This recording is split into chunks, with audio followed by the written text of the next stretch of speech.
Hello, hello, hello. How are you guys doing today? It is early today for me to vlog. It is currently 2:59 p.m.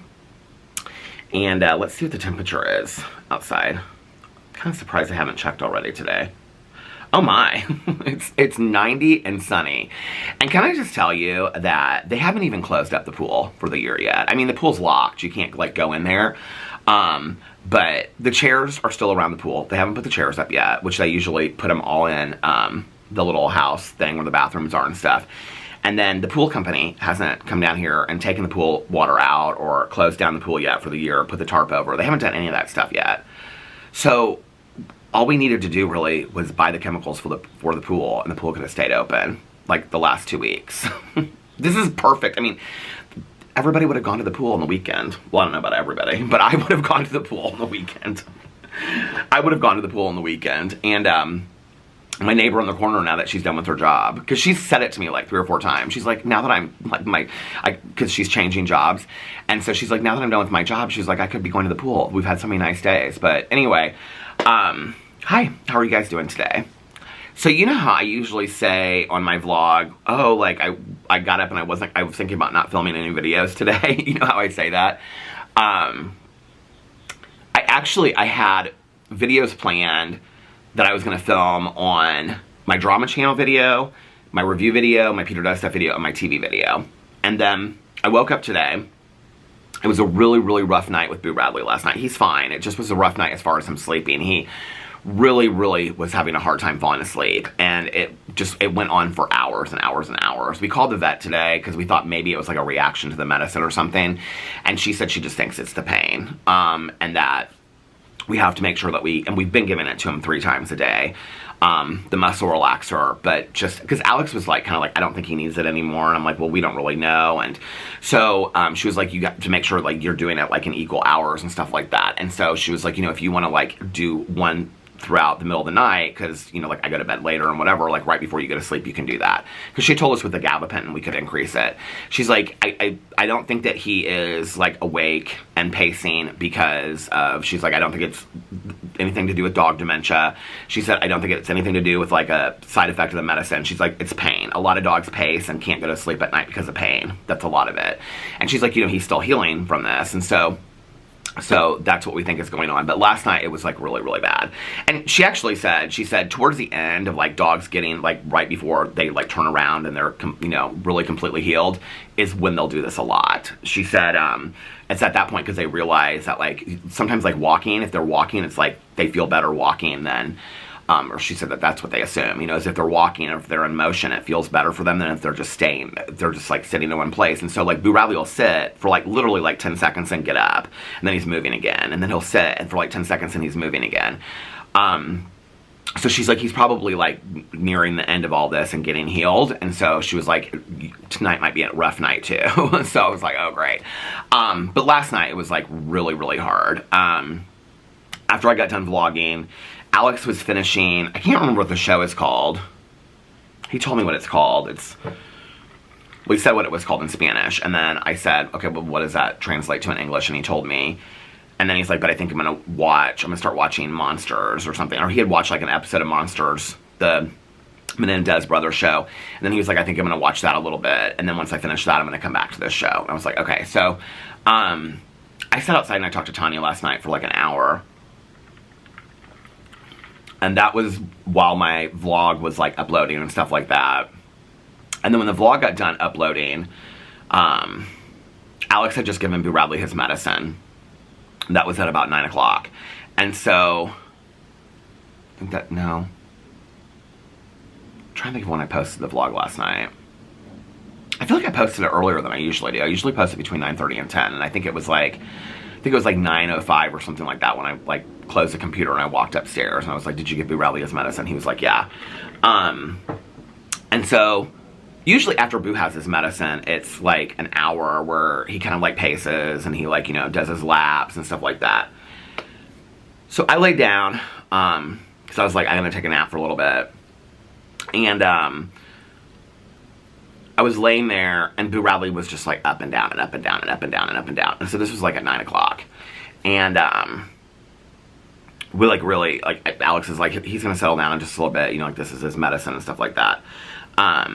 And so Alex was really, really hungry, and he was like, I've got to order something. So he was like, I'm gonna order some Taco Bell. Do you want some Taco Bell? And I was like, it's so funny, because I've mentioned in like my last couple of videos, I was like, oh, Taco Bell sounds really good. But when he said it to me last night, I was just like, Taco Bell does not sound good at all. And I really didn't eat a whole lot yesterday. I mean, Caroline had like, really all she had that I could eat was like cheese and crackers. And so I had some of that, and she had some other little hors d'oeuvre kind of things that she said were vegetarian, so I could have some of that. And then she had like fresh cut vegetables with dip, and I had some of that and stuff like that. But I wasn't really that hungry. So he got Taco Bell, and when the Taco Bell came, he moved downstairs. And so when he was downstairs, Radley was down there with him, and I was able to sleep last night and take a nap. So I fell asleep until about 11 o'clock. And then when I got up, Alex had just like moved upstairs, and I was like, how's he doing? And he was like, he's still like pacing. He's like, it's taking longer tonight than it usually does. Because usually, like, he'll kind of like the medicine settles in, and then he kind of like sleeps. Every day is completely different. I think that's part of it, is like we don't, you know, really know how he's gonna, I mean, he's doing fine. Radley's doing fine. His eye is like almost completely back to normal. So the eye is, it's like, it's now like, it's weird, because like where there was a bump, it's now kind of like a pimple. So we're not really sure what it was, but it's almost kind of like a pimple now. But his eye is like completely open, and his eye's not bothering him. For the last couple of days, he was kind of like, he would like scratch at it a little bit, but he's totally fine now, not doing that. Well, right now, Radley is asleep in bed next to Alex, because he is like completely out. So I got up, and then I went downstairs, and Alex and I are on different episodes of like of that show Monsters, the Menendez story. And I said to him, I said, do you want to like catch up and then we can watch it together? And he's like, I'm probably not going to stay up that late tonight. He's like, I'm really, really tired. He's like, so if you want to watch it, just watch it. And I was like, okay. So I went downstairs, and I feel like I was watching something else first. Oh, no. So I read a little bit of my book last night. I'm really into this book. It's very, I don't really know how to explain it. I'll talk about it in a second. It's just really sad, but I can't like, I want to find out what happens, and so I can't stop reading it. It's a really good graphic novel. And so I read a little bit, and then I was looking up this show that Tanya had told me, and that a couple other people had sent me, and it's called Little Miss Innocent. It's a new documentary on Hulu that just came out. I was like in my head thinking about it. It's like 4 parts. By the way, a couple people commented on my vlog yesterday, and I really appreciate it, about what this show is called. I actually looked it up and I screenshot it. It's called, here's the screenshot right here. The receipts, Whitney. Inmate to Roommate. And I just really appreciate you guys letting me know, because I'm going to watch that too.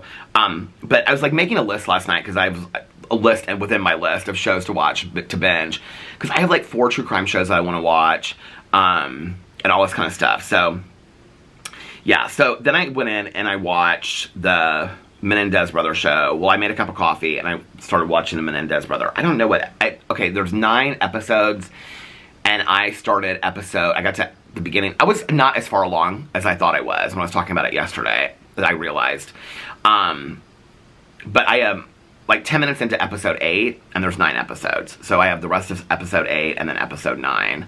It's a lot different than I thought it was going to be. I will say that. So I put the poster on my Instagram, and I said something like, I don't know what to say about this. But that was like when I was watching like the first half an hour of it. And it seemed, at that point, like the first 20 minutes of it seemed kind of cheesy to me. Like, and if Brian Murphy's doing that, he's doing that purposefully. And so I thought he was trying to paint this very superficial picture of them, which he was, kind of. The story goes really, really deep. I think it's interesting that he's doing it now, that he picked this, in the world that we live in. So just trigger warning if you're going to watch the show. I mean, severe trigger warning. There is a very detailed discussion of SA over and over and over again. I mean, it's like the entire 5th episode, because people kept on saying to me, like, what do you think about the 5th episode? And I wasn't there yet.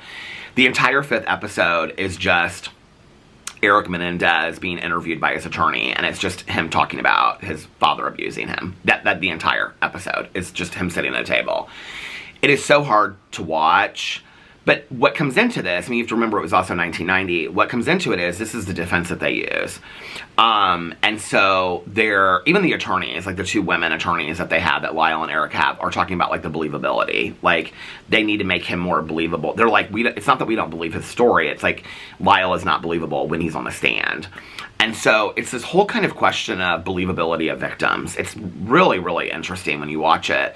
And that Ryan Murphy, it goes so much deeper than it just being about the Menendez brothers. It's about the whole idea of the believability of victims in today's time. But we're looking back on 1990 when this happened, with the court cases in 1994. The abuse that they report is absolutely horrific. I mean, unbelievably horrific. And it's really hard to watch. I had a friend of mine that reached out to me, and she was like, I heard that there's a lot of like abuse stuff in there. This is like a sober friend of mine. She's like, should I watch it? And I was like, I'll be honest with you, it's pretty graphic. I mean, they don't show anything, but they talk a lot of, well, they do show a little bit of it. I mean, they don't show the abuse, but they allude to it, of like them walking into a room and like screaming and yelling and stuff like that. It's bad. The whole show is about that. And so how the show started and where it ended was really not what I thought. A lot of people have speculated that Lyle and Eric had like a romantic relationship, but that's really, and I thought that's what the whole show was going to kind of like lead towards. That's really not what the show is about at all. The show is really not even about the court case. I mean, the court case doesn't really start until the end of episode 7, going into episode 8. Maybe it doesn't even start until episode 8, but I think it's the beginning or the end of episode 7. And then they show, who's the one that testifies first? Lyle testifies first. And then they show this woman that was a patient, their psychiatrist, that was having an affair with him. That's how the tapes get leaked out. And then when I started watching it is when Eric is getting ready to go on trial, or stopped watching it. That was when Eric is getting ready to go on trial. So the trial, it doesn't even really come to the end. What's interesting is when I was reading it last night, that like more evidence has come out since this case closed in 1994 or 1995, whenever it was that it closed. And that, I mean, because they were convicted for the murders of their parents. They don't shy away from the fact that they murdered their parents. Their defense is that they did it because they've been horrifically abused for all these years. So a lot of it was like and Dominic Dunn, whose daughter Heather was in Poltergeist that was strangled, like that's a huge part of the story. And so, but I don't want to, like, if you're going to watch it, I don't want to ruin it for you why, but like, he's written articles about this kind of stuff. And so he goes back and forth with like whether or not he believes him or not. And like, when did they come up with this defense? And were they reading these books? And like, that was part of the last episode I was watching. And were they reading these books? And so there's a lot of that discussion. And at that time, they're showing that media was really discussing this. Like, is this a defense of convenience, or did this really happen to them? And so what you're really talking about is the believability of a victim, right? And watching it, and like in today's time, watching it about a case that happened in 1990, it's very interesting. Like the kind of like the subliminal conversation that's going on in the show. So basically, the jury did not believe them, is what happened. And so, interestingly enough, I mean, they've been now in prison for 30-some years, and or 30 years, I guess. And like Scott Peterson, their attorney's trying to reopen this case because they found, this is not on the show. I mean, if it's in the show, I haven't reached that part yet, but I looked it up online. Eric had supposedly told his cousin, like years before, that his dad was abusing him. And so then they found a letter that he had written his cousin. When his cousin testified on the stand, which I'm not at that point yet, so I don't... Well, no, you know what? I actually think that's where I stopped, was right when his cousin went on stand. Because there's a part where, like, Lyle has all these visitors, and he's trying to convince them to lie on the stand. And so then which I think is why they're showing it, because he's one of those guys, like, oh, that's his cousin, it doesn't look anything like them. And so the cousin's testifying on stand, and she's asking him questions. I think that's where I stopped, and then Eric's supposed to go on stand next. So this supposed cousin, like, the jury did not believe him, supposedly. But now what's been found out is that there's a letter that's come out that Eric wrote to him like several months before, talking about how he wasn't supposed to tell anybody, and his dad's been doing this to them, and so like, or doing all this stuff to him. And so apparently his attorney has presented this. There's like 2 pieces of evidence that have come out, and so they're trying to like reopen the case or something like that. It's interesting that these shows come out at the time they're reopening cases. Like the Lacey and Scott Peterson, those documentaries both come out at the time that they're like reopening the Scott Peterson case, which I haven't like really heard much about that. I mean, they entered into like evidence, all this, entered into the court all this different evidence that they wanted like retried, and apparently the judge just like let one thing like through or something like that. So anyway, I watched that last night. Well, I'd be like half an hour into an episode, and so, you know, I had the you know, candles lit and stuff like that, and so it's very dark downstairs except for like in the kitchen, but I can see like on the DVR player like the clock, right? And so when I'm sitting here like this, like the clock's like right here. Well, I've learned this by now. It used to scare me, but I've learned it by now. And also like the, what do you call them, the modem thing is like right next to it, so you can see it like the lights going up. Well, every once in a while, like it'll just be like, it's like, you know, this constant light, and then it'll be like, ooh, it goes dark for a second. And so when that happens, it used to scare me. I was like, is there a ghost or somebody in this house? Or I was like, is the electricity going off? Like, what's going on? Well, now I know it's B. Radley. So B. Radley's like doing laps. And so the first time I see it, I always take him outside. So I took him outside last night, ran around. I mean, he is like, run. I mean, he runs. And like, as soon as we get back up to the walkway, I'll be like, are you ready to go inside, B. Radley? And he like takes off the yard again. I mean, it's like 20 minutes of him like just running. Which I'm so happy that he can do, right? But it's almost kind of like a manic kind of run at this point. And so last night I was like, I hope he's really tiring himself out so that he can sleep tonight, because I was like so worried that he's not getting a lot of sleep at night. And during the day he's sleeping. But like when Alex is here on the weekends and I'm both here and I'm doing stuff and we're up, like if we're up, he wants to be up. And so I'm just worried that like the little guy's not going to get any sleep until he's absolutely exhausted and just completely falls out. He's asleep upstairs right now with Alex, because Alex is watching like rolling through TikToks and he's just laying next to him. So I was like, okay, well, while he's asleep, I'm going to come downstairs and vlog and stuff like that.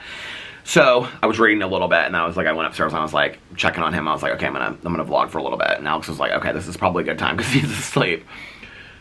So between like, I don't know, whenever I started watching the show last night, 1, and when I went to bed, which was like 5:30, I probably took B. Radley out. I mean, no exaggeration, probably 10 times.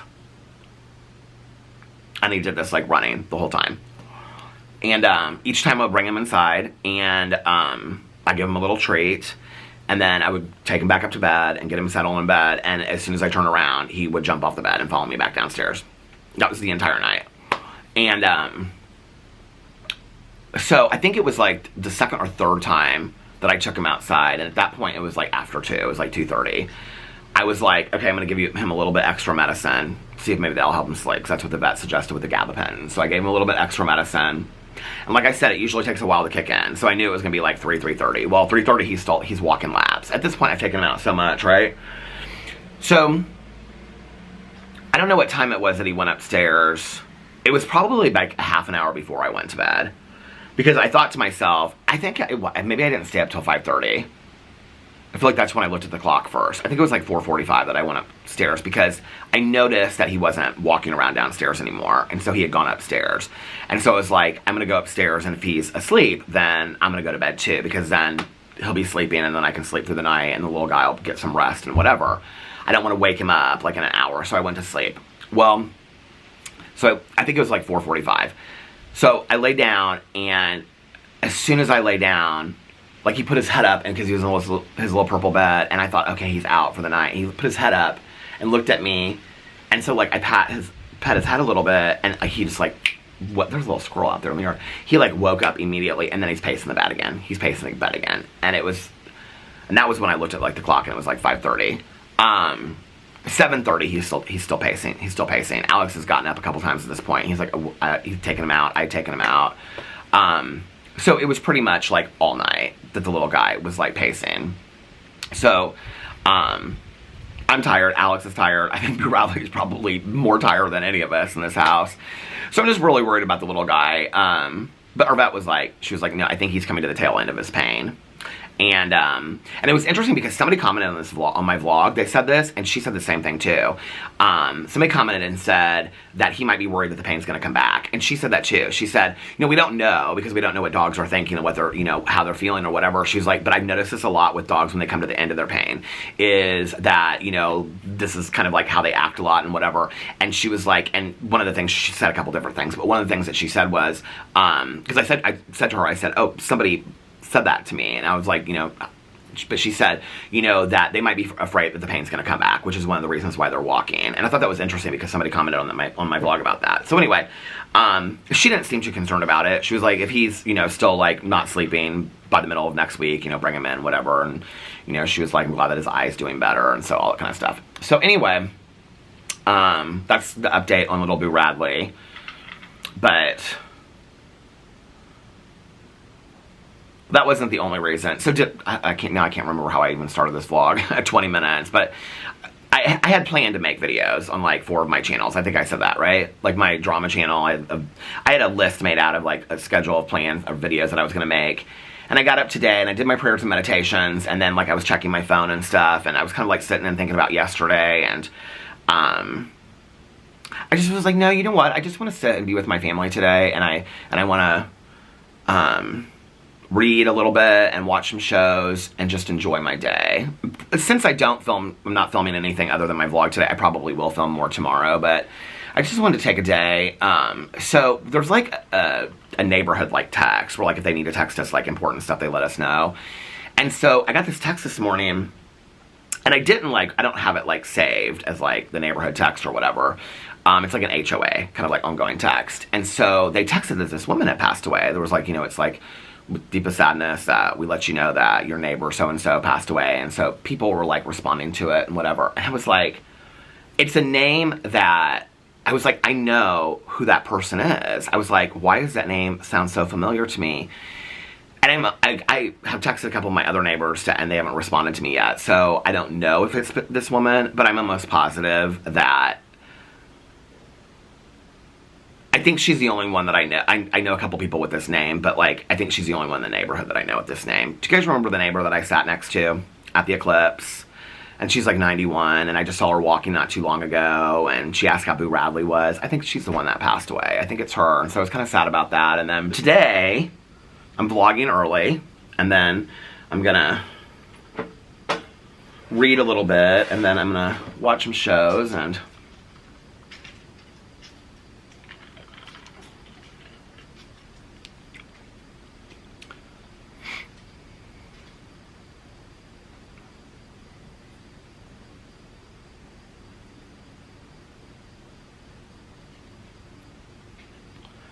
yeah. Then tomorrow we'll go to brunch.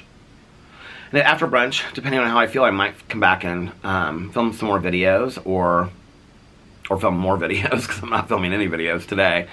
Or I might not. I might just relax and do all this kind of stuff. So yeah, so I'm on episode 8 out of 9 of Monsters, the Menendez brothers. It's hard. It's a hard watch. It's not what I thought it was going to be.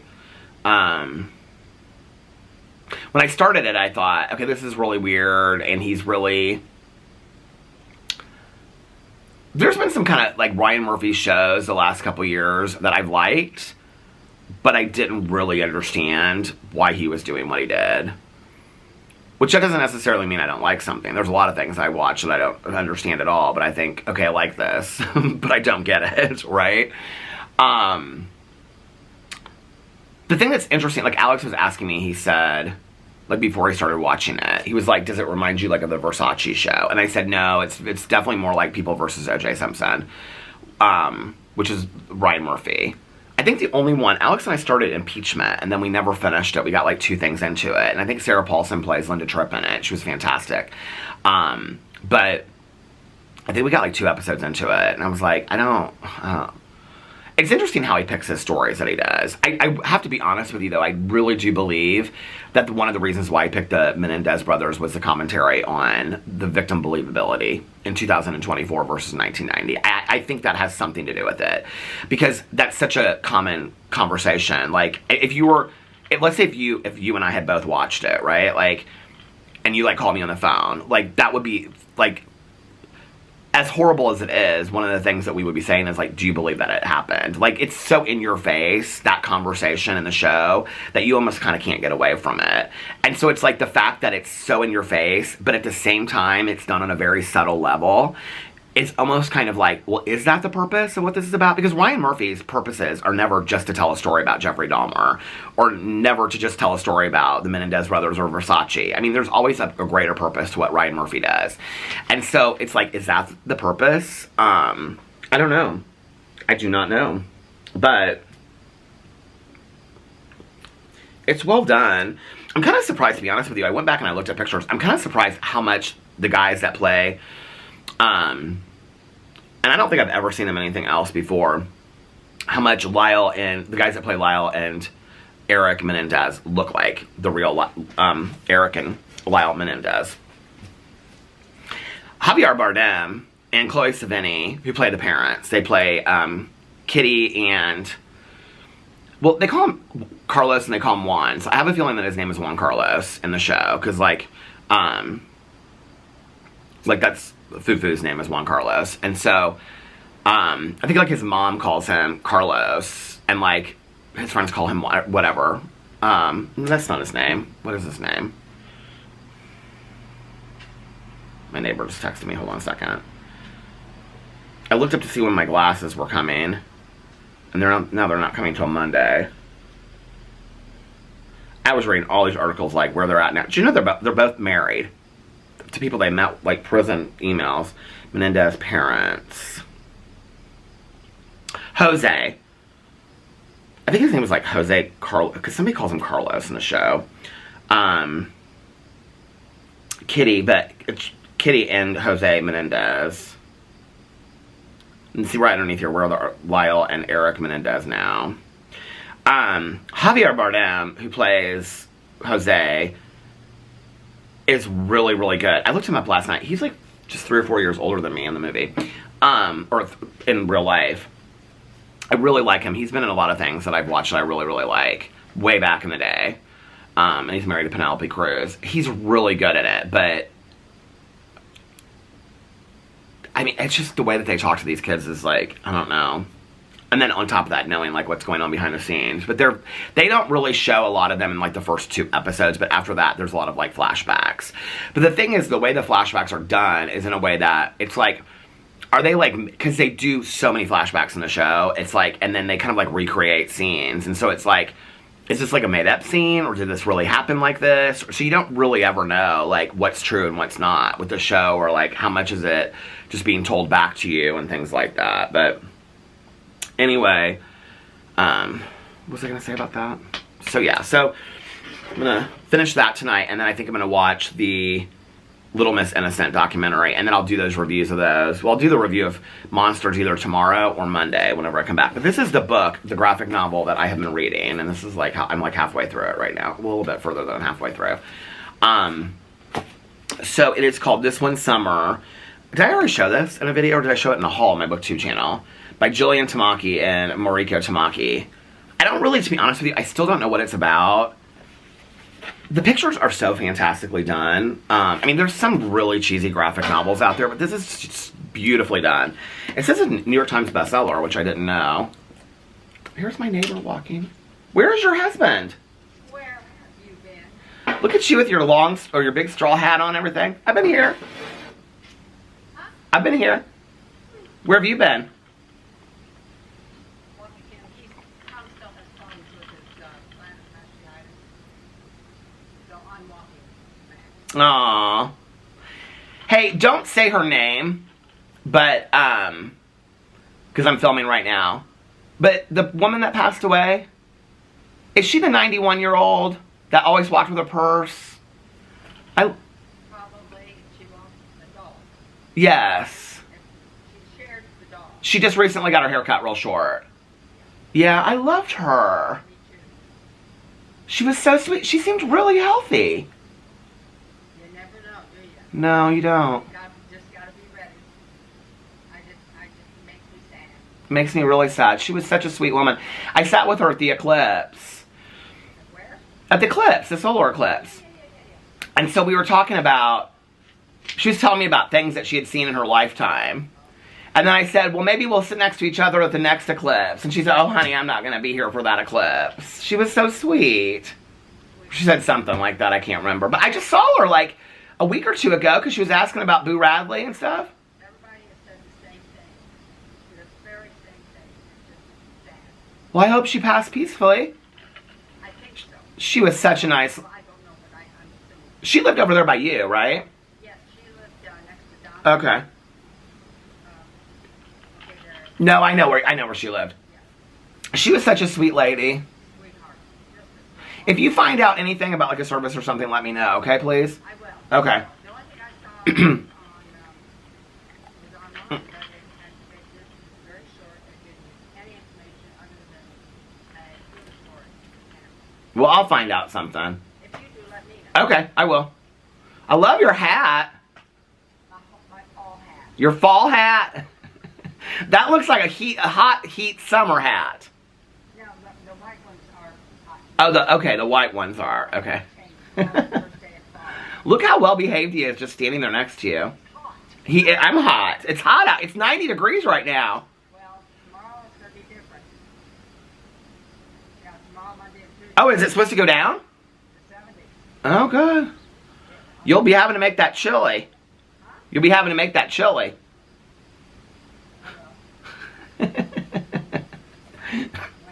Enjoy your walk. Thank you, too. Yeah, but enjoy whatever. Yeah.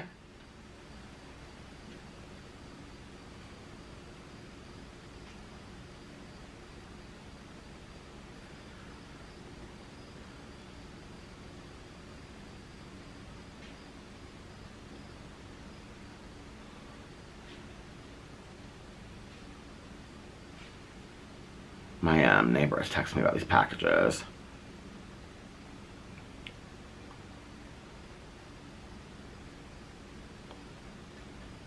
I ordered all of these like different like protein drinks, like these protein shakes. And then there's like water that has like, the nutritionist recommended these to me. And she was like, I think this would be a good source of protein for you. Plus, you don't love to eat breakfast. I mean, I love to eat breakfast, but you don't like to eat like 3 meals a day. She was like, so when you get up, you can have like a protein shake. And at lunch, because she was like, you know, talking about, this is originally when I met them. I did end up talking to her yesterday because we were at the funeral and stuff like that. So we're going to put that through to Monday. But she was like, you know, your doctor is like concerned about the different kinds of protein because he kept on talking about legumes and avocados and nuts and things like that. But not, he would say, but not a handful of nuts, like, you know. But anyway, so she was like, you know, people were asking me like what she meant about like, you know, not like liking to cook but doing whatever. And she's like, there are some really, really healthy like protein shakes out there. So she like had given me a couple names of those. And so I'd ordered them. Well, they came. It was like these huge containers. Because I ordered like 2 12-packs of the waters and 2 12-packs of the shakes because I ordered 2 different flavors of shakes. And so they were all out here. My neighbor was like, are you guys out of town? She was like, because you have all these packages on your front porch. I was like, no. And so she was like, well, I was going to take them inside. And she was like, but they're really, really heavy. And I was like, I know, I appreciate that. But I was like, I got them inside. So anyway, so yeah, so she was telling me, she was like, if you have one for, I've had so many people tell me this through the years anyway. So she was like, if you have one for breakfast and then you have one for lunch, she's like, you know, you need to be eating several times a day for your metabolism, and it's also healthier for you and things like that. And I just don't like to do that. I just like to eat like 1 time a day. I've been like that forever. Heavier, thinner. I've always just been like, well, that's, you know what? That's interesting. That's not true because when I was like at my healthiest, I don't really remember eating breakfast. I think I ate like a breakfast bar maybe. I don't really remember. But I do remember what I ate for lunch and dinner. But I would get a coffee on the way to work, and then at lunch, and this was the one kind of fish I would ever eat would be tuna fish. Like I like tuna fish salad sandwiches and stuff like that. But that was like the one kind of fish, crab meat, rangoon, but like really basic stuff. But if it was fishy, I wouldn't eat it. And I have these little bit, you know, tuna fish is like high in protein and things like that. So I would eat this, like those little cans of tuna. And this is before they had like the packs. Later they put the packs together and I tried those, but I liked it my way better. And then I would have like 2 saltine crackers, salt-free V8 juice. And that would be what I ate for lunch. And then at night, I would go and I work out. and I had like, they had these 2 grilled chicken breasts that I would get from the grocery store that you just like put in the microwave for like 90 seconds, for like a minute. Yeah, it was like a minute and a half, 90 seconds. Peter was a minute and a half. And then I would make like a peanut butter sandwich. I would have a glass of milk. I made like stir-fried vegetables and like wild rice and like this this rice steamer that I have where you could steam the vegetables. I'd buy this like bag of vegetables and steam all that stuff.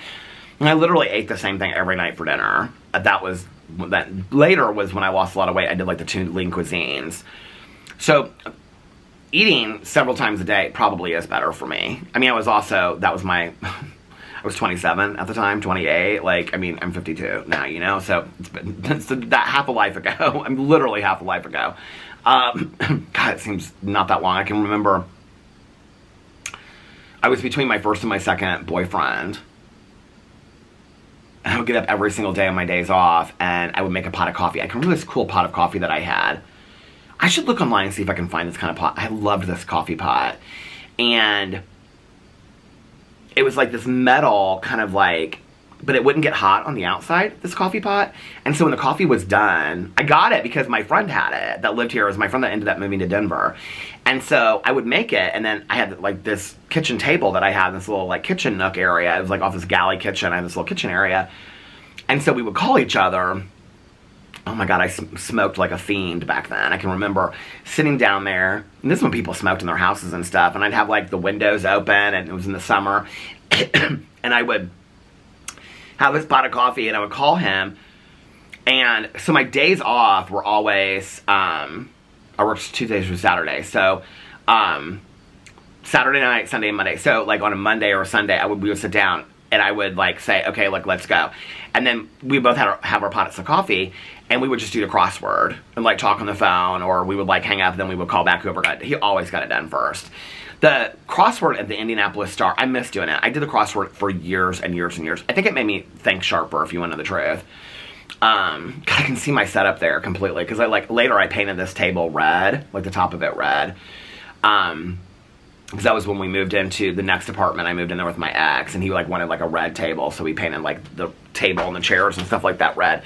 But it was like white and like really light wood, and I can see my setup right there, because the TV was in the corner and have the TV on, and then I had like these 2 windows. It was like a window right here and a window right here, and this little kitchen nook area where I had my computer and stuff back here, this computer table.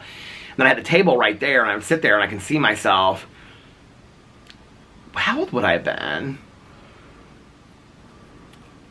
26 or 27, and I can see myself. I had the crossword all folded over. I had my pack of cigarettes with my lighter on it, and then my ashtray, and then I would bring the pot of coffee over and pour it in there, and we would be talking on the phone, and I'd be like, okay, let's go. We do the crossword. The crossword in Indiana back in the day was so completely different. I don't know if maybe it still holds up, but like if you did it enough, like in a row, like a lot of the words were the same. It's so crazy that that's how I used to do that all the time back in the day.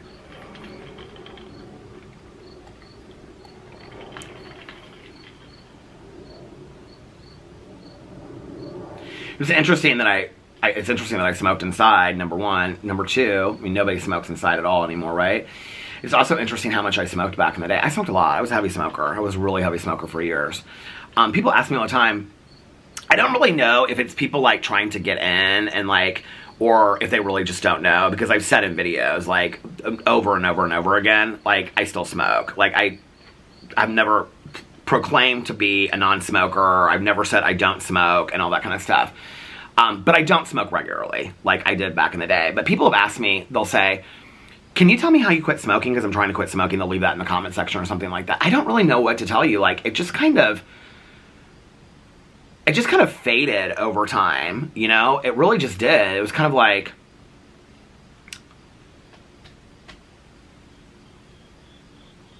it just kind of like started going down. I don't know. I feel like there was a period in my life where it was like anytime I was out of the house, I would light a cigarette, and then if we were on vacation, I would smoke a lot. And Alex doesn't smoke. Alex vapes sometimes, but he doesn't like cigarette smoke at all. So that was like, you know, a thing too.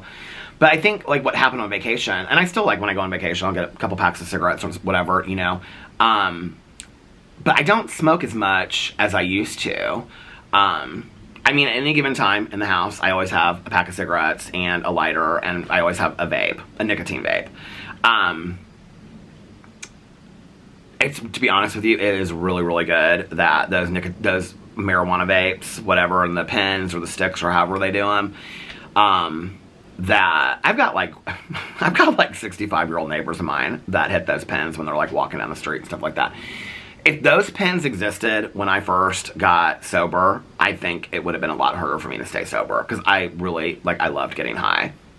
And I've never, obviously, because they came out way later, but those pens, like, I don't really think, at first I thought, like, oh, like, the cannabis candy and all this kind of stuff looks kind of fun, but, like, that's just not really my thing. But, like, those pens, I'm telling you right now, those would have been dangerous for me in early sobriety. But yeah, like, I don't know what, I don't really, I mean, I heard people for years, and I can remember, like, I mean, I was like a 2.5 pack smoker a day, like, back in the day. I mean, it's been years since I was like that.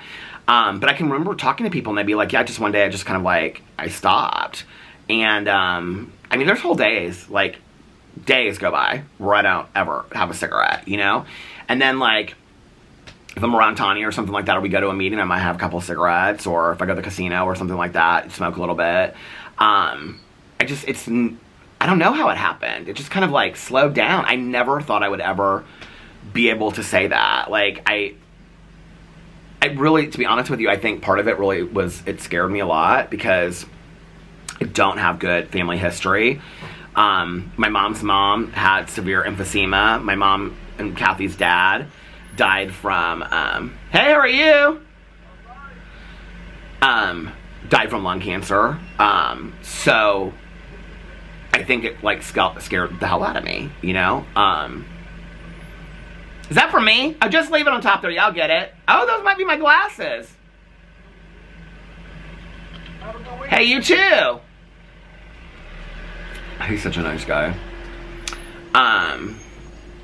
The whole neighborhood, he had like this knee surgery, and the whole neighborhood got him cards and stuff like that. He's been like our mailman for a long time. He's such a nice guy. He was so excited. I think this was on vlog, when he got a new van. He was real excited about that. But I can remember for like years, like, talking to my Uncle Dave about it, because my Uncle Dave just, like, one day, like, quit smoking. And I can remember it had been like 20 years or something like that. And I was like, do you still miss smoking? He was like, every single day. He was like, every single day I miss smoking. I was like, all these years later, you haven't had a cigarette? He's like, no. He's like, but I miss smoking. My Aunt Kathy smoked a lot in her youth too, but she really, like, I can remember when my mom passed away. I was just talking about this yesterday, actually. That my aunt and her friend came out to the garage where, like, we were all hanging out there smoking at my aunt's house and stuff like that. And she was like, at all of our friends, when one of our friends passes away, we allow ourselves to have one funeral cigarette. And so she was like, who's going to give us a cigarette? And she stood out there, she and her friends stood out there with us, and they talked about their funeral cigarette, that when one of their friends passed away and whatever. But then she didn't really smoke at all. I would say, like,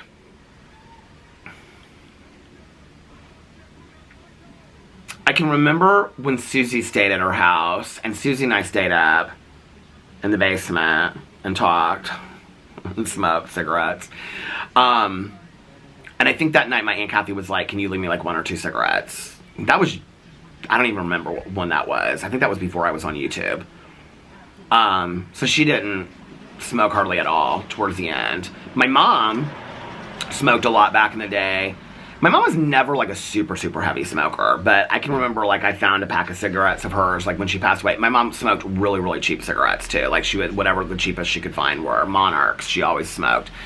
And, cause she would get really mad, like, when we would, like, I'd take her to the casino for the weekend or whatever, I'd, like, buy her a pack of cigarettes, and she said, I can't believe you, like, bought me a pack of Marlboros or whatever. And I'm like, it's whatever. She's like, no, like, you shouldn't be contributing to that. I don't want you to, like, I shouldn't even be smoking around you anyway. And I'm like 30, you know? And I mean, like, I got what she was saying. She always felt like the bad role model when she would, like, smoke cigarettes around me or whatever.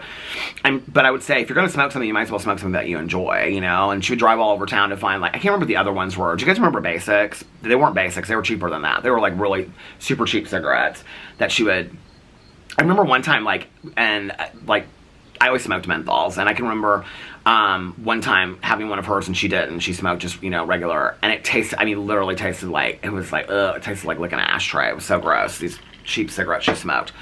Not that any cigarettes taste that great. I think that's the other thing is, this just, towards the end, that, like, really, I think, like I said, I mean, I still smoke a cigarette from time to time, but I think that really helped me the last couple years was when I was like, I've always not liked the smell. I mean, I know smokers are like, I love the smell of cigarette smoke. I think it's nasty. I think the smell of it on my hands is nasty. I'm always have been very, very like aware of chewing gum. It's interesting because when people like meet me and they know me, or like if like after a meeting, if they've known me for a while, and then they'll see me outside smoking, they'll say, I would never have guessed that you smoked. Like, you never smell like it. I would never guess that. I've had quite a few people say that to me in recovery. So, you know, also I think getting a new sponsor. My new sponsor, all my old sponsors smoked. My new sponsor does not smoke. In fact, she quit smoking and was doing the gum for like 2 years before I met her. And she does the gum every once in a while, but not really anymore. And I think that really helped as well. Look at this little dog. Oh. So I think that really helped as well. And you know, Tanya's like really, really cut down. Like, she doesn't smoke the way that she used to. I mean, we've all just kind of like, I think, slowed down over the years. I don't know. I wish I had known that in my youth and I would have done it, because I was, like I said, a heavy, heavy smoker. And I don't know. I wish I could give some great advice. I really do, you know? I don't know. Weirdly enough, it's kind of like, I can remember my mom, oh, this was going to say about my mom. I found a pack of cigarettes, and she would write the date on the packs of cigarettes. I think I've talked about this before. And then she would try to make a pack of cigarettes last as long as she could. And I can remember, like, calling her at night, and she'd say, can I call you back? Like, I'm having my evening cigarette. And she wouldn't, like, for a while she would smoke, like, have a cigarette, like, at 6 when she was, like, watching the evening news. And then, like, she would have a cigarette, like, with her, like, movie that, like, she watched. She didn't have cable for years. Like, from 9 to 11, they would play, like, a movie every night. And then she would have, like, a cigarette with that and, like, you know, go to bed. And she would have, like, 2 cigarettes. Well, then it started turning into, like, just during the movie, she would allow herself to have a cigarette. And I think that really, really helped me, because I was, like, I can remember talking to my mom, and my mom would say, before, like, if I was on the phone, like, if I got on the phone, I would light a cigarette. If I walked out the door and was talking to somebody, this battery's gonna die, I'm gonna go get another battery. This one's dying soon, because it's at, what was this, like 28 minutes? I'll be right back. Oh my gosh, this camera is so hot. The battery is so hot. I don't know if it's because it's hot out here, but there are no TikToks going on. The fan is on, and they are asleep upstairs. So I hope that Boo, Radley, and Alex are getting some sleep. I hope I get some sleep tonight. But this is one thing that was really, really helpful to me, was that, you know, I never really, to be honest with you, I never really talk about the smoking thing on here. In all honesty, one of the reasons why I never really talked about it to begin with on YouTube was because, in all honesty, I think that smoking is a tacky and disgusting habit. I really, really do. And I thought that for a very long time as a smoker. I thought it's just disgusting, and it's a disgusting habit, and, like, long before the world is like it is now, I can remember being around people and being like, do you mind if I smoke? And I just, you know, and like, I feel like most of the people that I know, my friends and family that smoked, were very courteous and stuff like that. It's just, it's a disgusting habit. It's absolutely disgusting. So when I got on YouTube, you know, I can remember watching people that would literally, like, be up in the camera smoking a cigarette. I'm like, this is so trashy. Like, what is going on here? Like, this is so trashy. And so I never really talked about it on camera. It wasn't like I was trying to keep it a secret. It was just that I never really talked about it. And so then it was kind of like used against me. Like, I mean, at the time, I'm like 45. I mean, what am I, 52 now? I'm like 46, 47. And like, people are trying to blackmail me behind the scenes because I'm not talking about smoking. And I'm like, there are literally channels that like are vaping on camera. I mean, not just one, but like hundreds, thousands of channels that are like vaping. And I mean, and they're a lot younger than I am. And they're like vaping and smoking cigarettes and smoking other things and drinking on camera. But Peter has a cigarette off camera every once in a while, and they're gonna blackmail me for it, you know? And I was like, this is ridiculous. Like, I'm a grown adult. Like, you know, I mean, like, this is, in my personal life, this is not something that I mean, I don't hide anything in my personal life, you know? But, like, this is not something, like, I mean, if you saw me, like, in my bag and stuff like that, and it was, like, a night out or whatever, you would probably find a pack of cigarettes, a lighter, and a vape. You probably would, you know? It's like, this is not anything that's, like, a secret. So it was just so weird to me. And this is where I've always been like, it's so interesting to me that I'm held to a different standard than like other drama commentary channels are and stuff like that. It's like, and it's whatever, you know, it's whatever. But, so I've never really talked about the smoking much on my channel, you know? But I think that one of the things that really, really helped me, especially in talking to my mom about, like, she would say, like, I buy a pack of cigarettes and I try to make it last as long as I possibly can. And so I would be like, okay, and, well, how do you do that now? And she would say, well, like, I ask myself, like, do you really need a cigarette, or do you really want a cigarette right now? Like, and asking myself that question kind of changes it for me. And I can remember, like, when I decided, oh, here's my neighbor coming across the street. It's funny because we had the conversation because he smoked years and years and years ago. And I said something to him one day about it. And he's like, I just quit one day and I haven't looked back. He's waiting for the mail. The mail's not even there yet. He's waiting for the mail. I live for this neighborhood makes me so happy. But like, that's kind of like a lot of what I hear people say is like, they just like one day like quit. So my mom said that she started questioning a lot. Like, if she was gonna have a cigarette, she wanted it to be like being with a friend, or like, you know, that was also smoking, or like after a meeting standing there. She didn't want to just like, you know, sit outside and smoke a cigarette just because she was, you know, outside, so she might as well have a cigarette, or on the phone, so she might as well have a cigarette. And she said she was doing that. Like, she noticed that like she was reaching for cigarettes, and so all the time. Well, when I started to slow down a lot, like I really started thinking about that. Like, I'd be like, you don't need a cigarette right now. You know, you just don't. And I'm very conscious about it. Like, I have gum. Like, if I smoke anywhere around here, like, I always go inside, brush my teeth, and, like, you know, use mouthwash right afterwards. And so I can remember that specifically being like, do you want to go inside and brush your teeth? And, like, you don't need a cigarette. You know what I mean? And so, yeah, so I think, like, it just started slowing down for me. And then what I realized was I started feeling better not smoking. And so I will tell you this, like I said, I smoke very, very little today. But like, if it's a night like where I go to the casino, I do smoke at the casino. If it's a night where like I'm with Tanya or something like that, I'll smoke a little bit more. Like if we go to a meeting or whatever, I smoke a little bit more. If I see friends of mine that are smoking, if I'm hanging out with people that aren't smoking in the parking lot, I don't smoke. But on those nights that I smoke, let's say 3 to 4 more cigarettes than I usually would, I can really, I mean, and we're talking about compared to like 2.5 packs 10 years ago. And I started smoking young, you guys. I was like a young smoker. I was stealing cigarettes, you know, from my mom at like, I don't know, like 10, 12 years old. And I think by 15, I was like a regular half pack a day smoker. Maybe more than that, maybe a pack. I don't know, it wouldn't have been a pack. It was more of like a half pack a day. But I can remember all through high school always smoking. So I used to steal my mom's cigarettes and all through high school, and then we all smoked Camel Lights in high school, because I can remember there was a woolly worm crawling across here. Oh my god, it's like this all white woolly worm. I remember we all smoked Camel Lights, and then I remember that Tom Robbins, I was taking a sociology class, and the teacher was like obsessed with, is his name Tom Robbins? I can't remember his name, but the book was called Still Life with Woodpecker. I bought it like 3 times and I've never read the book. But the entire book supposedly takes place in a pack of Camel Light cigarettes, and we thought that was so cool. And then later in high school, I smoked Camel Light Wides. My one friend, she switched to Marlboro Lights in high school. And I can remember thinking that was weird, and we smoked Camel Lights all through high school. And then later in high school, I started smoking. This is before they were popular. I mean, they were still like, their ads were like people on sailboats. I started smoking Newports. And at the time that I started smoking Newports, one of the reasons why we started smoking Newports was because Newports were cheap. Which is so funny, because I think they're like one of the most expensive cigarettes now. So we would smoke Newports. And then I kind of like slowly switched over to like menthol. And I would smoke menthol sometimes and regular sometimes and whatever. But I feel so much better now, honestly, that I really, really do.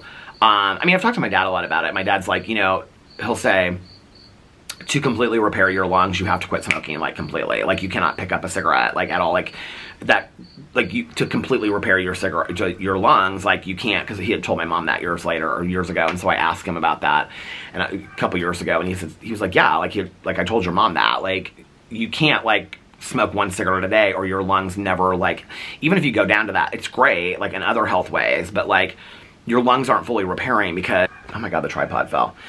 So he was like, to fully repair your lungs, like, you have to completely stop. Like, you can't, you know, just, like, smoke 1 or 2 cigarettes a day. Like, you have to completely stop. So, I don't really know how. It's interesting when I get those questions. So, I've never really talked about it on camera before, like, how I I haven't quit, but like how I've slowed down a lot. Like it's interesting when I get those comments, people are like, can you tell me how you quit smoking? I'm like, well, I haven't quit smoking. First of all, I haven't quit smoking. Like let's just make that very completely transparent. I still smoke and I have vapes and stuff like that. And, I mean, I have a favorite vape that, you know, and all that kind of stuff, but do I use it the way that I used to when I was like 5-10 years ago? Oh no, not at all. I mean, it's completely different. And, I'm really happy. I mean, I feel so much better, you know? I really do. So, do you know what's really crazy is, when I was running every day, and I was like running, like this was my late 20s. Alex is up, I can hear him in here. He's like probably trying to decide whether or not he's going to bring Radley out the front door because he knows I'm vlogging out here, or if he's going to take him out back. I think he's walking back the other way. But when I was like in my 20s, this was when I was eating healthy and I was working out and I was running every day. I was running like 5 miles a day outside. I mean like fast running. I would get back and the first thing I would do when I got back was smoke a cigarette. I literally can remember like coming back and like walking out on my patio in my apartment and smoking a cigarette. Like that was like the first thing I did when I got back. And I was smoking. I mean, I was a heavy smoker then. I don't know how I ran the way that I did back in the day, being a heavy smoker like that. So, for all of those out there that have asked me how I've quit through the years, I appreciate you guys asking me. I will say this, from people that I've talked to, and I've asked a lot of people, the 2 ways that I've heard that people have done it is that they just quit, like just cold turkey quit. Like, I've heard so many people, like, that's probably the #1 way that I've heard people say. Like, they didn't, like, slow down or whatever. They just, one day, they just quit. They were just done. That's what the majority of the people that I've ever, because I ask a lot of people that, like, will say, oh, I used to be a smoker. I'd be like, how did you ever quit? And they'll be like, oh, I was like, I've had people tell me they were, like, 2 and 3, 4-pack smokers. I'm like, 4-pack? Who smokes 4-packs? Like, oh, and just one day I just quit. And I'm like, how did you quit? And they're like, I just decided I didn't want to smoke anymore. Or they usually got sick. I have a really good friend of mine that she got, oh shoot, what's that? I can't think of what it's called. She was hospitalized for like a week, and I can't think of what it's called. Oh, with pneumonia. She was hospitalized for, this was years ago, this was like 15 years ago, with pneumonia. She was a super heavy smoker, and smoked Reds. And I can remember would smoke like 2.5, 3 packs of Reds a day. And she got out of the hospital and she was done. Like she has never picked up another cigarette since. No vapes, no cigarettes, nothing. Never. Just quit. She got out of the hospital. She was like, I'm done. I've known a couple people that have been like that, where they've gotten really sick and they've quit. I would say most of my friends that I've known, like, we used to smoke pretty heavy back in the day. And the majority of my friends don't smoke. That's the other thing, I think. Is, like, I would say, I mean, I only have, like, 2 or 3 friends of mine that actually smoke. So, the majority of the people that I know don't smoke. They vape. I mean, I know quite a few people that vape. Nicotine vapes. But I don't really know that many people that smoke cigarettes anymore. So I think that also helps. I don't know, I think the one thing that really helped for me was asking myself, do you really need a cigarette right now? And then it's just, that kind of morphed into just not even really thinking about it that much anymore, you know? My husband is going in and out of the garage. I do not know what he is. Oh, he's texting me. Hold on a second. Oh, he's going to get something. He's going to say he's going to get snacks. I'm going to get Chipotle, he said. Want anything?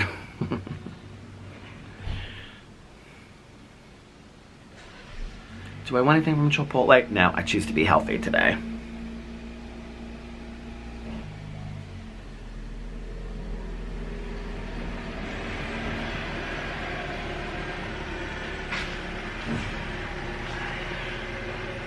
Well, he must have woken up for his nap hungry. Bye! I know, I saw it. He drove by and he pointed to the box on top of the mailbox. Should I stop and see if it's my glasses? I really want to know what it is. And I want to show you guys this book, too. But anyway, there's the story of my smoking. Isn't it so exciting? So exciting, isn't it? I will say this, too. It was also, and I know, like, today, cigarettes are still so expensive. But, like, I tell people all this time. I think when I started smoking, like, in high school when we would buy cigarettes, I feel like cigarettes were, like, either, like, like $1.15 or $1.30. Because I can remember us saying that if they ever got to $1.50, we were quitting. Like, we would say that in high school. They're like $10 a pack now. I mean, who's got money for that? My neighbor over here, my pool crew lady, she's like standing outside with her like arms like this. She's like looking at her. She's looking at all of her flowers and stuff. Oh, she got fall flowers is why I see them. I feel like I can smell that pool. It's like tempting me. But I wish I had some great story to tell people, like, oh, you know, like, I think that's part of the other reason, too. It's like, why share the story when it's like, oh, yeah, I just kind of cut down. No, I didn't really, I mean, there's not, like, really any learning experience. I mean, a lot of my stories don't have one with it, but, hey, if you've quit smoking and you guys have great advice, please share it in the comment section below, okay? I mean, I would love to hear it, and I'm sure other people would love to hear it, too. I've had quite a few people that have reached out to me and been like, you know, like, oh, I smoke, and it's like, you know, I'm still struggling and blah, blah, whatever. So, you know, I'm sure there are people out there that want to know. So if you've quit and been successful quitting smoking cigarettes, please let us know in the comment section below. I think that would be really, really helpful to some people. So yeah, I wish I had more helpful hints than all of that, you know. I think, like, for me, it was really, I'm like trying to go through my head, like, the thought process. I can remember when I started smoking cigarettes. If you ever smoked in your youth, or you'll know what I'm talking about. Like, I can remember, like, each cigarette that I smoked being like, oh my god, this cigarette tastes. I mean, first of all, cigarettes don't really taste good. Let's just be for real, okay? But, like, you learn to love them, I think. And I was like, I can remember, like, smoking and, you know, being like, oh, this is so good. Like, this cigarette tastes so good. And it did for years on end. But when you smoke so much that you kind of lose sight of that, then it's like you're just smoking out of habit. I mean, obviously, I tell people this all the time. I think nicotine is probably one of the strongest addictions in the entire world. I talk about this all the time to people, right? Like, quitting smoking, quitting nicotine has been, I mean, it's been this thing that I've had with me my entire life, right? I think, you know, I think nicotine is so hard to overcome. But I think when I stopped smoking just out of habit, of just always having a cigarette in my hand, and started smoking only when I really wanted a cigarette, then that minimized it, I would say, like, in half or by a third. And then when I would think about those times, like, do you really want a cigarette right now, or do you really, you know, then that cut that in about a half. And then that was, like, for a while where I would think about each cigarette. You know, it was like with the buying thing, like Meijer, when I would go to Meijer and I'd be like, pick up something. Back in the day, I'd go in for a candle with Tanya and I'd spend $100 on junk I didn't need. It was where I would pick up something, I'd be like, do you really want this, or do you really need this? Well, it wasn't that conscious with a cigarette, but I would think, do you really want one right now? No, I don't really want one, so I don't need one. And so then over time, that just kind of became a thing where it's like, now I very rarely smoke a cigarette unless, like, you know, like I'm with Tanya or I'm at a meeting or whatever. And Tanya doesn't even smoke that much anymore. So, you know, I think that's really, really helped as well. But yeah, so if you guys have suggestions for people, please put it in the comment section below. Okay, I'm gonna go get this box that's sitting on top of our mailbox, and I wanna see what it is, because I'm like, well, I have my contacts in, so if it's my glasses, I'll be able to put them on to see how they look, but I won't be able to see, like, how effective they are. But they're supposed to come on Monday, so I'm hoping that the glasses are today, so I'll be right back. Okay, I'm back. I got the mail, too. I do not think that this is my glasses. I don't know what it is, though. It doesn't say. I'm gonna have to tear it in this box, so I don't have scissors with me. So let's see what it is. I guess I should look and see if it says my name on it. Yeah, it does. Huh. Cardboard keeps raining on my head. Where'd that woolly worm go? That was so cool. I haven't seen one of those in a long time. Oh! Okay. It is another one. It must be a Halloween coat, because look, it is another date with a book. So, well, see, in my head, I was like, well, you could do that video today. No, we'll wait. We're just gonna do the vlog today, and I will do the book with a date in my next Peter Does Stuff video. I do, though, want to talk about this book that I'm reading. So this is the book. It's called This One Summer, and it's by Jillian Tamaki and Mariko Tamaki. I think they're sisters or cousins, I read on here. Did I read this to you guys already, or did I read it on my BookTube video? I'm not going to read the BookTube, but I'm going to read the synopsis to you. a Caldecott Honor Book, a Prince Honor Book, an Eisner Award winner, a New York Times Notable Children's Book of 2014. Okay, it does not read like a children's book at all, I'll tell you that. There's swears in there, like the F's and all that kind of stuff, and there's very adult themes. So it says An Unforgettable Summer. Are these sisters or cousins?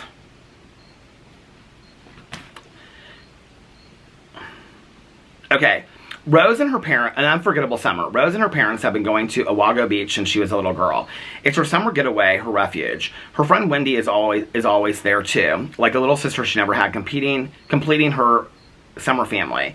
But this summer is different. Rose's mom and dad won't stop fighting, and Rose and Wendy have gotten tangled up in a tragedy in the making in the small town of Owago Beach. It's a summer of secrets and heartache, and it's a good thing Rose and Wendy have each other. In this one summer, cousins Mariko Tamaki and Jillian Tamaki, the team behind the award-winning Skim, redefined the teen graphic novel. Gorgeous, heartbreaking, and ultimately hopeful, this one summer is a vibrant view into girlhood and growing up.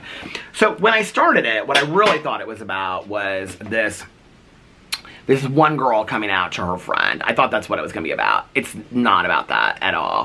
I mean, that might be part of it, but it's about these parents that are... So the one girl, I think her mom is a lesbian, and she's at the cottage every summer with her mom and her grandma. So her grandma's like the one that takes care of her. And then you don't really know like where her mom is or whatever. And then the other girl comes with her parents every year. But her mom wanted to have a baby and another baby, and then had like a miscarriage, and they tried really hard. I mean, this is like heavy for being like a children's book. And so the mom is like really struggling with grief. And then the mom and dad are fighting all the time because the dad doesn't want to have another child because he doesn't want to put the mom's health at risk. And so they're constantly fighting. And so the girl, but she's not little, I think she's like 13 or 14. She's constantly like wanting to get out of the house.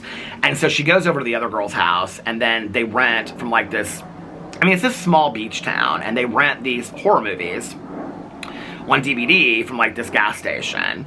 And they rent like Texas Chainsaw Massacre. Right now they're watching Friday the 13th. They watch Jaws. And so the one girl starts getting a crush on the guy that works there. But he's like probably like, I don't know, 17, something like that.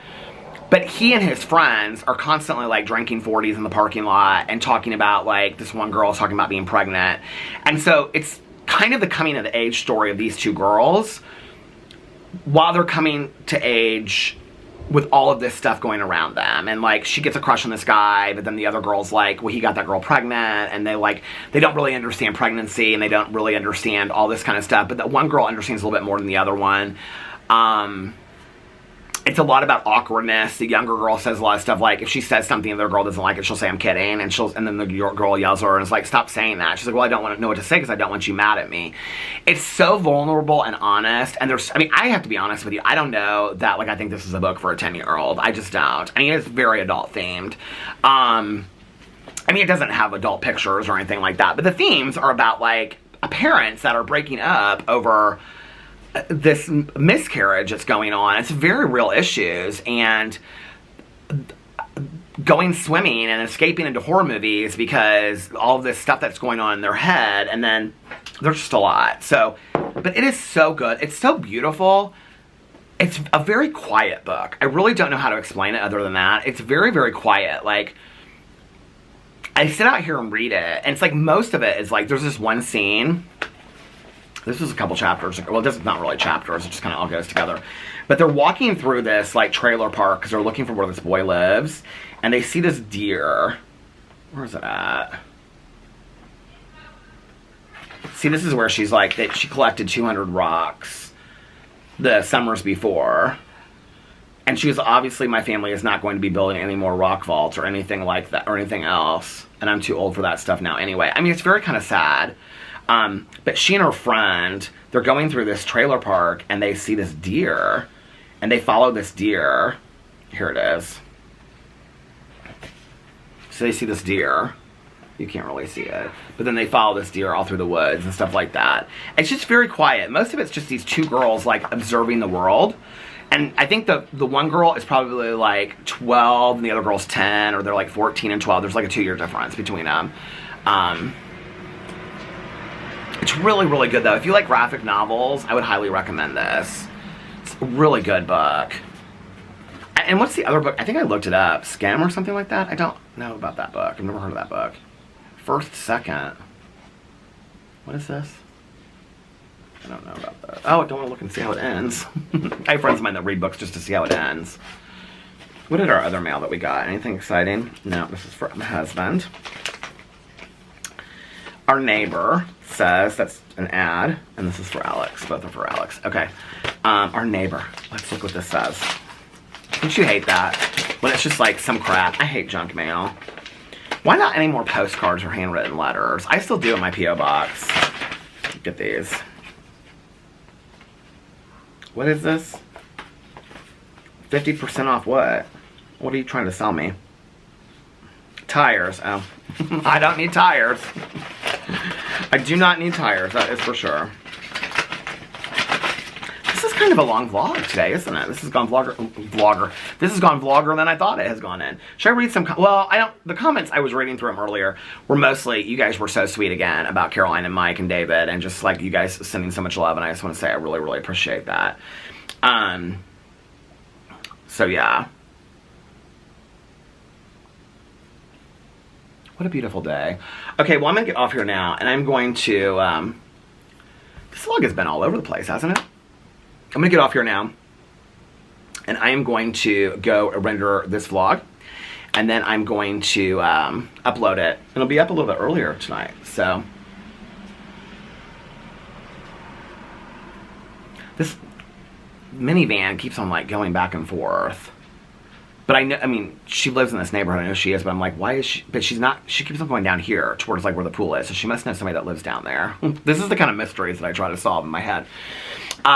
Anyway, so I'm gonna go and I'm gonna try to upload it so it gets up a little bit earlier tonight. So, like I said, if you guys are, because a lot of people were asking me last night in my DMs, like, should I watch Monsters and what like that? I would say I would. If it's a good show.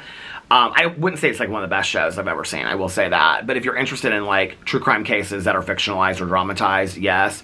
Huge trigger warning about the abuse and the essay and stuff like that. Like, it's a lot. It's a lot to watch them telling it. And it's over several episodes. It's not just like 2 minutes. It's like entire episodes dedicated to that.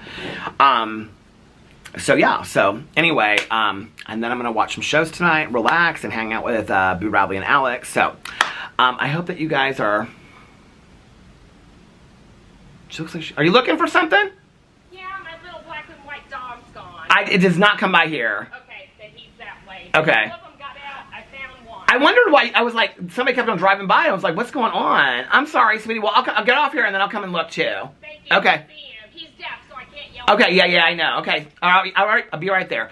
Okay, I'm gonna get off here because I know her dogs and I want to help her find her. So I love you guys. I hope you're having a magically amazing Saturday. If nobody else has told you this today, I love you guys, and I'll see you tomorrow. Bye. Love ya. Okay, I wanted to add this to the end of the video because I don't want anybody to worry that I ended the video on the dog missing, and I know people will be like, oh my god, what happened to the dog? So we walked all over the neighborhood, we walked down to the pool, we walked over the bridge, we asked people that were walking by. Alex came back from Chipotle. I was like, did you see a dog? Nobody saw a dog in the neighborhood. So then she went to the... she just called me. So she went to the neighborhood behind our house, and the woman that was like directly behind our house had her dog. So so the dog is found, and I just wanted everybody to know that so nobody worried about the dog. So anyway, all right, well, I will see you guys tomorrow. I love you. Bye.